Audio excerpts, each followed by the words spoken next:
ৰাস্তাৰ বিষয়ে মই আমাৰ গভৰ্ণমেণ্ট এলটমেণ্ট পাইছে, গভৰ্ণমেণ্ট ৰিপৰ্টাৰ পাইছে, আমি সেইমতে আমাক ৰাস্তা ডিপাৰ্টমেণ্ট দেখাইছে, আমি কাম কৰিছোঁ।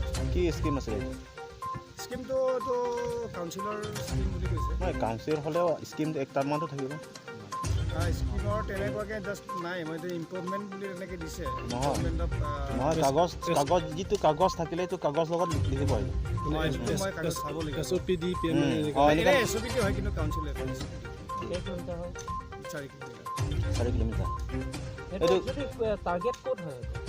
তাকে না আমাৰ এইটো 0 পইণ্টৰ পৰা লেংথটো যিমান আমাৰ 4 কিলোমিটাৰ এইটো ৰাইজৰ সুবিধাৰ কাৰণে বনাইছে, একজন দুজনে এইটো বিজনেছ বা কাঠ চুৰ কৰা ৰাস্তা যে বা পাথৰ টানিবৰ ৰাস্তা বনাইছে নে? নাই, এইটোতো মই আপোনাক উত্তৰ দিব নোৱাৰিম, কাৰণ এইটো কাৰণে উত্তৰ দিব নোৱাৰিম, মইতো কণ্ট্ৰেক্টৰী মানুহ।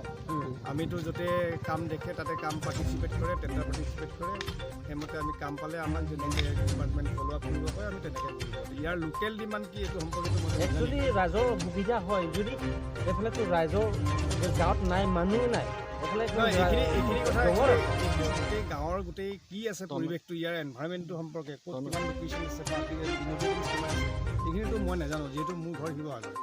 ঠিক আছে, গতিকে মই ইয়াৰ মানে এই ৰাস্তাটো যে আজি হোৱা ৰাস্তা নহয় বা প্ৰপ'জেলটো আজি লোৱাৰ প্ৰপ'জেল নহয়, এইটো ধৰক 1-2 বছৰ আগত প্ৰপ'জেল লৈছে, তাৰ বেকগ্ৰাউণ্ড কি, কিহৰ বেকগ্ৰাউণ্ডৰ ৰাস্তাটো বনাবৰ কাৰণে প্ৰিপেয়াৰ কৰিছে সেইটোতো মই নাজানিম।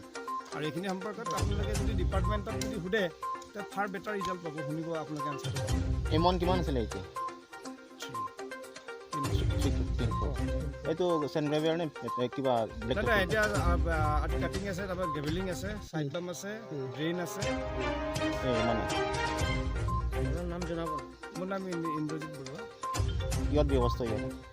ব্যস্ত কি আছে? কি কয়? ব্যস্ত